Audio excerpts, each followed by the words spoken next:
In today's episode, I'm breaking down the truth behind emotional eating and food addiction and why these labels might be doing more harm than good. You're also going to get the 8 important questions that you need to ask yourself to determine if food addiction or emotional eating, regardless of what you call it, to determine if this is something that you don't need to worry about or something that you should actually seek help with. And if you've ever said, I feel out of control around food, or you've wondered if you're actually addicted to food, this episode is going to change how you see the problem and, more importantly, how you solve it. We can argue all day long that food is the only addiction that we actually need to survive. Now, I technically could throw work in there because, we need money. We need to make money to pay the bills, to survive. And work can be an addiction. But money isn't a primal and a necessary function of our body. Food is. And here's what's tricky is when we talk about actual food addiction, most people, they're talking about behaviors. They're not actually talking about addiction in the clinical sense. So today we're going to break it down. You're going to start to think about this from a different perspective.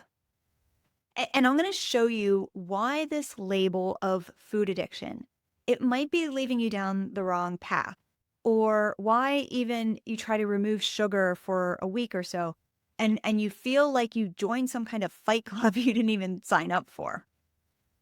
I want to talk about what those real patterns behind emotional eating, behind that food addiction, what those real patterns actually tell us about your nervous system. And I want you to stay with me until the end because you are going to get 8 important questions that you need to ask yourself to determine if food addiction / emotional eating / comfort eating / stress eating is something that, you don't need to worry about, or it actually is something deeper that you might want to consider getting help with. This is one of those episodes you're going to want to pull out a pen and paper. But do not worry, especially if you're driving, if you're walking, whatever, do not worry, I have got you. Because what I did, I pulled the highlights and the notes for you, including those 8 questions at the end. So again, if you're walking, if you're driving, if you can't just stop and sit down and take notes, just listen. Just listen and enjoy. And then hit me up on Instagram after the episode's over. It's holly.bertone, Bertone. Send me a DM with the word notes, Notes, and I will get them right over to you. I hear this so often, and you might be thinking the same thing. Holly, some days I'm just totally fine. I don't even think about food. Other days, those cravings hit me like a freight train. And if you're thinking that, that's actually pretty normal because those patterns, they're going to fluctuate. Your brain is going to have quote unquote good days when you feel in control. Your brain's going to have quote unquote bad days when those old responses kick in. And that's not failure. That's not anything on your part. It's what I call the comfort craving cycle. This is the system 1, system 2. I sometimes like to call it thing 1, thing 2 from, Cat in the Hat. But this is our brain doing its job. And our brain does this on autopilot. Okay, so we've got system 1, system 2, or thing 1, thing 2. System 1, this is fast. This is automatic. This is emotional. This is your subconscious. This is the limbic system in your brain. This is your brain on autopilot. This is what drives habits and cravings and emotional eating without any kind of conscious thought. System 2, this is slow. It is deliberate. It is logical. It is conscious. This is the prefrontal cortex in your brain. This is the part that you engage when you try to control eating with willpower or meal plans or even discipline. And here's what's important that I want you to really think about is that most of those eating decisions that we make on a day-to-day basis, they happen in system 2. They happen fast and emotionally and automatic. But diets try to force system two to take over. Diets force you into the prefrontal cortex part of the brain, the doing part of the brain, that logical part of the brain. That's what diets try to do. But because you don't eat from that space, this becomes exhausting because your brain, the two systems in your brains are at odds at each other. It's exhausting. It's going to lead to burnout, and eventually you are going to quit the diet. Again, this is why I always say diets don't work. We need to break those patterns. We need to rewire the brain if you want to see real results. You need to stop dieting from system two and really understand that eating, and especially emotional eating, even food addiction kind of eating, is from system one. This is the part of the brain where we need to rewire. We need to break those patterns to actually see real results. This is the part of the brain where those healthy patterns are going to be on autopilot. System one, it can either be unhealthy patterns or it can be healthy patterns, but you want them to be automatic. All right, hopefully that makes sense. But before we go any further, let's just stop chasing a diagnosis when we're talking about emotional eating or food addiction. Let's actually start understanding what's underneath, what's actually driving the behaviors. Because addiction exists on a spectrum. But food is different. Again, with alcohol, with drugs, with gambling, you can quit. You can't stop eating. Food is necessary for you to live. Right? You can't treat this the same way you would treat alcohol or drugs or gambling or, any other kind of addiction like that. And then we need to think about it from this perspective too, is the actual word addict. I mean, it tends to bring up shame and struggle. Or when I say that word, what do you think of? Maybe it's images of men and women circled up in the basement of a church. Or maybe you think of a bum on the street. I don't know. I don't know what's coming up in your head when I say that word. But most quote unquote addicts in the traditional sense are just normal, hardworking people who put on a mask to the outside world and then have a secret life behind closed doors. But the word in and of itself, the word has a problem connotation. The word itself does not have a solution connotation. And I'm also going to be the first to admit, I throw around the word loosely as well. I mean, I use emotional eating, comfort eating, stress eating, food addiction, and even saying I was addicted to sugar, I was addicted to junk food, I was addicted to comfort food. But here's what I want you to think of. What would it look like if we didn't focus on the label? What would it look like if instead we focused on the patterns and the behaviors behind the label?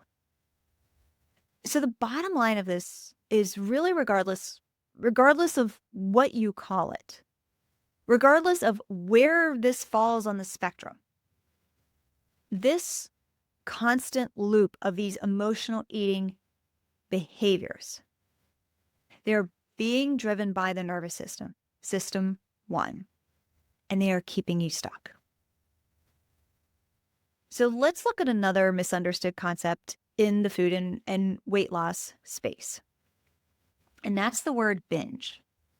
So clinically speaking, a binge means that you're eating something in larger portions. It's a larger amount of food in a short period of time, and often in secret, and then followed by shame and guilt. And it happens repeatedly. But let me be real with you. Not every time you emotionally eat or crave something, you're binging. I mean, sometimes when you overeat, it's just called being human. But if you feel out of control with food more often than not, then that's a signal. It's not a character flaw and it's not a moral failing. All right, let's break this down because you might be wondering about the definitions. Like we talk about stress eating and emotional eating and binge eating and all the things, right? So let's look at the actual definitions and try to figure out what the difference is between these. And again, I mean, guilty as charged, I use them interchangeably because so many people call them different things. And I want to be able to reach as many people as possible. So yes, I do use these words interchangeably, but I think it's important to understand the difference. So stress eating, that is when we eat in response to acute stress or overwhelm. And oftentimes this is just mindless. This is triggered by the tension in the moment. It's a bad work day or family drama. And then we'll move to emotional eating. So this is when we're using food to cope with these deeper emotions: loneliness, sadness, anxiety, frustration, boredom, agitation.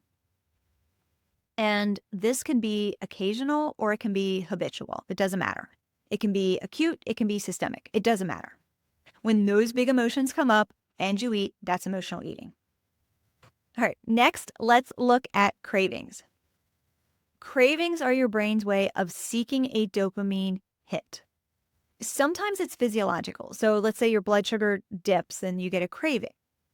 But it can also be emotional, whether it's nostalgia or just comfort from those emotions. So then we're back to emotional eating.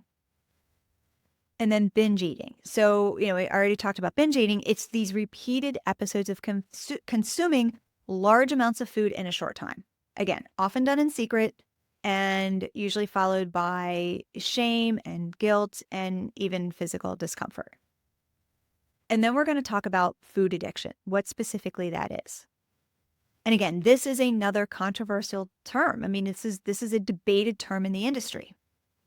Because what it refers to, it is compulsive eating behaviors that feel impossible to control, even when there are negative consequences. And again, food is a basic human need. So the comparison is complicated. But here's the bottom line, and here's my contrarian take on all of this, is I don't actually care what label you call it, what label you've been given, what label you give yourself. I don't care. Because whether you call it emotional eating or binging or stress snacking or food addiction, whatever, what matters to me is not what it's called. What matters to me is why it's happening. Because when we get obsessed with finding the right diagnosis, we stop looking for the root cause. When we're just so programmed these days, we have to slap a label on everything. But here's the thing, is that when we label something, that label now creates a neural identity tag in our brain. And that neural identity tag in our brain, it is just like a hashtag on Instagram. This is your brain's way of saying, this is who I am now. And then our brain does what it does best, and our brain fights to keep us in that container of that label. It will justify. Which then keeps us in victimhood. So every time we think about making a change, our brain wants to keep us in that label because that label is safe. That label's what the brain knows. So when you're trying to make a change and you're like, I need to get out of this, what your brain does, it justifies all the reasons why you don't want to change. It tells you, go learn more information. It is actually going to deflect you from actually implementing and integrating what you learn. It just wants to tell you, keep learning more, keep learning more. You just need to learn more.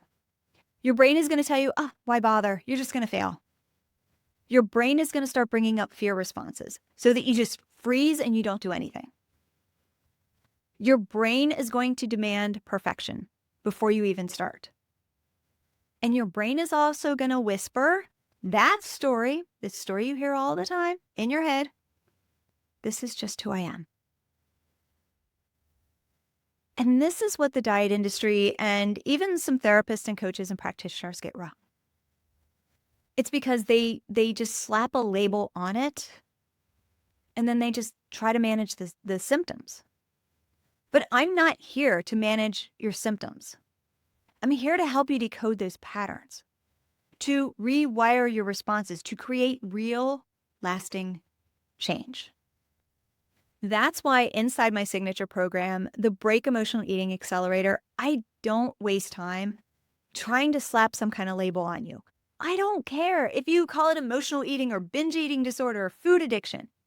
What we do, we dig into what's more important. And those are the survival strategies that your brain has been relying on for decades. And we figure out why food has been doing for you. What has food been doing for you? And then we teach your brain and your body a new way. So if you've been stuck chasing a label when it comes to this problem set, what would it look like to let that go?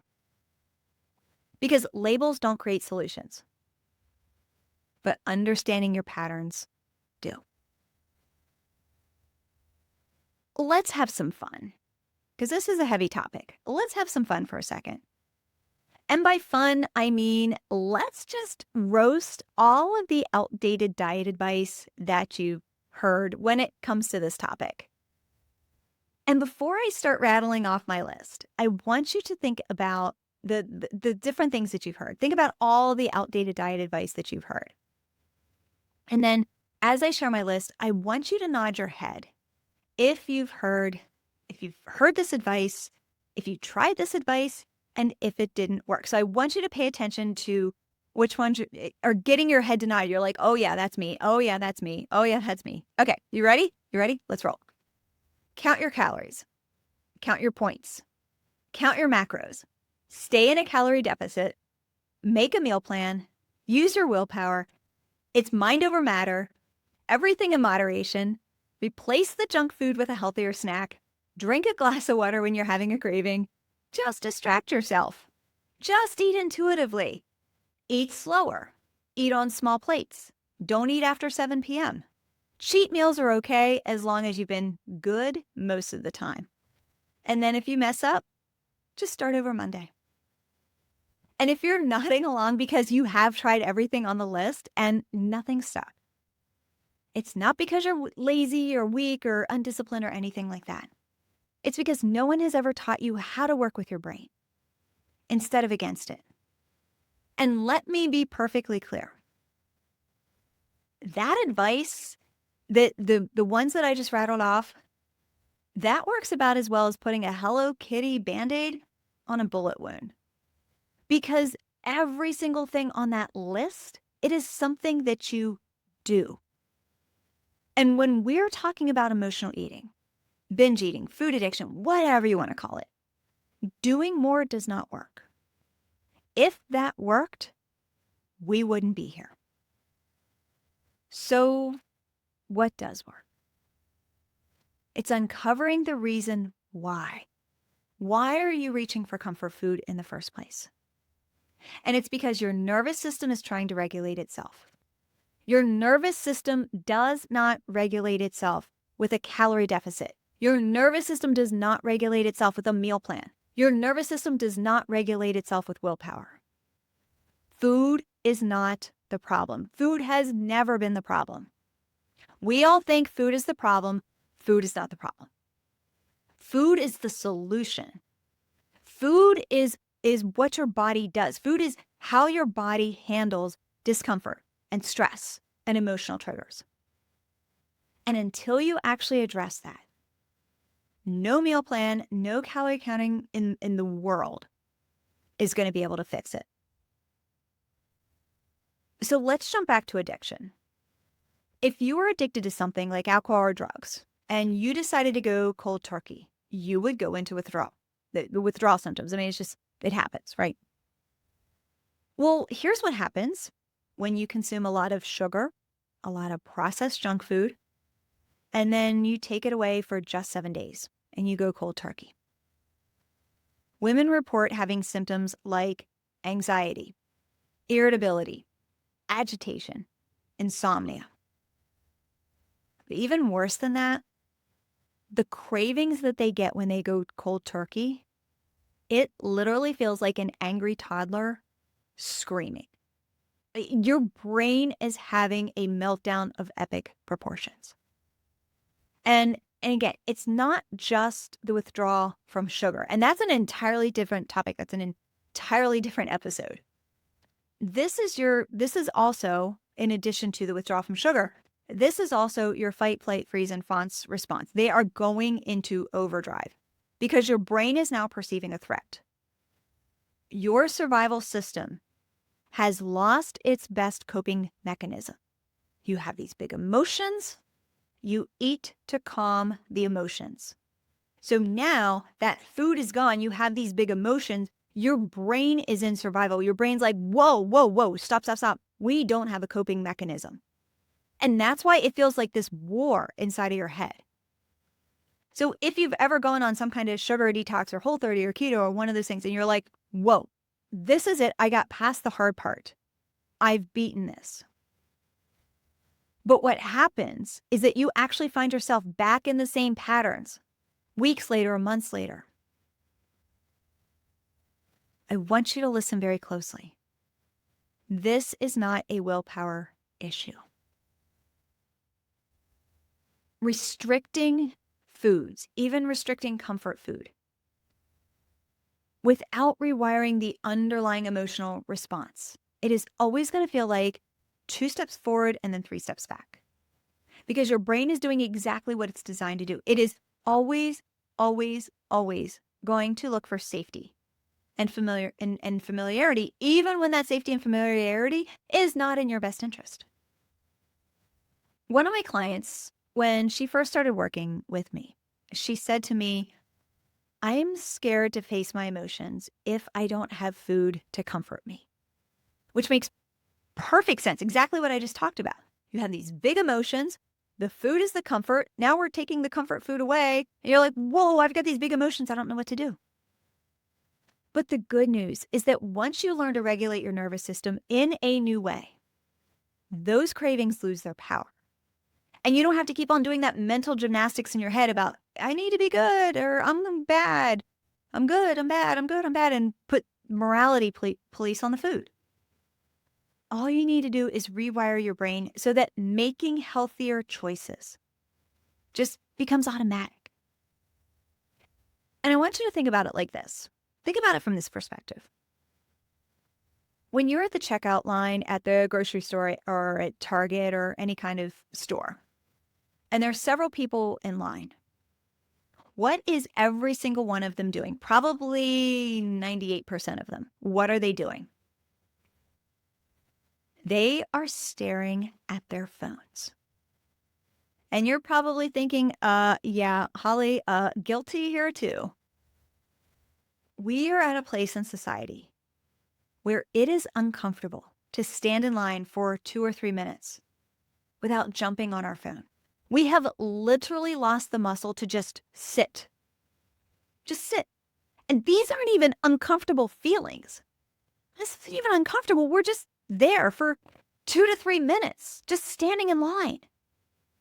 And I want you to think about it from this perspective is if we can't even stand in line for 2 or 3 minutes without reaching for that Linus blanket, aka our phone, how do you expect to manage big emotions and daily stress of life without food to comfort you? Think about that. Our nervous system is designed to do its job. So if it perceives a threat, it has a response to counter that threat. It's our body's job. It's doing the right thing. It's doing what God intended it to do. This is when your sympathetic nervous system kicks in. Your fight, flight, freeze, and fawn responses kick in. So let's break this down from an emotional eating perspective. So fight, flight, freeze, and fawn. So fight. You're eating out of frustration or anger. So this is going to look like things like stress binging chips or popcorn or M&Ms. You're just going to be like putting them in your mouth one after another. Flight response. This is when you're eating when you're distracted. You're rushing through meals. You're trying to escape discomfort. Or even you eat so fast, you don't even remember tasting it. Your freeze response. This is when you use food to procrastinate, when you're overwhelmed. And then your fawn response. This is when you eat to appease others. You say yes to dessert when you're out with friends or family because you want to avoid conflict. You want to avoid guilt. And again, these behaviors, they are not bad. They are self-protection strategies that your nervous system uses to keep you safe and to keep you regulated. This is how God has made your body. It is perfect. But over time, they create patterns and things start to feel out of control. And while I'm at it, you know what? Let me just bust one more myth. And that is that you are not self-sabotaging. And I hear this all the time from my clients is what you're actually doing. You are self-soothing the only way your nervous system knows how. But once you teach your brain new strategies, then those old patterns, they're done. And I say this all the time. It is basically like, you know how when you have a puppy and you have to take the puppy out once an hour to go potty training and you feel like it is going to last forever. You feel like there is no end to potty training. And you're up in the middle of the night and you're giving them all the treats like, good boy, good boy. This is all that we are doing. We are potty training your brain. And it is going to feel like forever. But once you get on that other side, that puppy, right? That puppy doesn't pee or poop in the house anymore. It goes outside. That's exactly what we're doing with our brain. This is when food stops feeling like your only option. This is when food actually can become optional. When you can see that cookie or that the Costco cake at work or, you know, pizza day at work or the cupcakes on the counter. And you're like, there's no charge. There's no obsession of, oh my God, I have to eat this. And there's no other options. When you're on the other side of this, you can look at food and food is neutral. It has no control over you. And that, my friends, that is freedom. Okay, so how do you actually know if those eating patterns have crossed into addictive territory or addictive-like territory? How do you know if you should actually seek help with this? And remember at the beginning, I talked about the 8 questions. So these are 8 very important questions. And I want you to ask yourself these 8 questions to, again, see, do I need to worry about this? Or, yeah, maybe I should think about getting help with this. These 8 questions, they are included in the notes for this episode. So here are the 8 questions that I tell my clients to ask themselves. Number 1, am I craving comfort food more often than not? Number 2, do I eat even when I'm not hungry? Number 3, has food become my primary coping mechanism? Number 4, do I eat to take the edge off? Is food my Novocaine? Number 5, do I feel guilt or shame after eating? Number 6, are my eating habits out of control, or does food interfere with my life? Number 7, am I gaining weight without any other major changes? And bonus points if you're blaming your midlife hormones. And then number 8, do I know my patterns, but I just feel powerless? I don't know how to fix it. If 3 or more of these resonate, it's not a phase, it is a pattern. And you don't need more discipline. You need to understand what food is doing for you. Food is calming your stress. Food is numbing your emotions. Food is giving you a break from all of the pressure. And then the next step is to create a new coping strategy when that food is gone. And if you're ever wondering, am I ever going to feel normal around food again? Which is perfectly normal to think. I want you to know that the answer is yes. It is 100% absolutely possible to have a peaceful and effortless and even an intuitive relationship with food. I mean, it may not be perfect, but it's a lot more peaceful.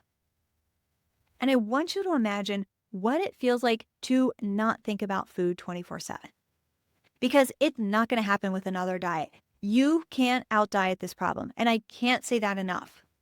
And yet I know some of you are going to listen to this episode and be like, oh yeah, that's great. Great information. Oh, I've got 6 out of 8. Yeah, I need to do something with this. I'm going to go get more information and I'm going to go back to counting my calories.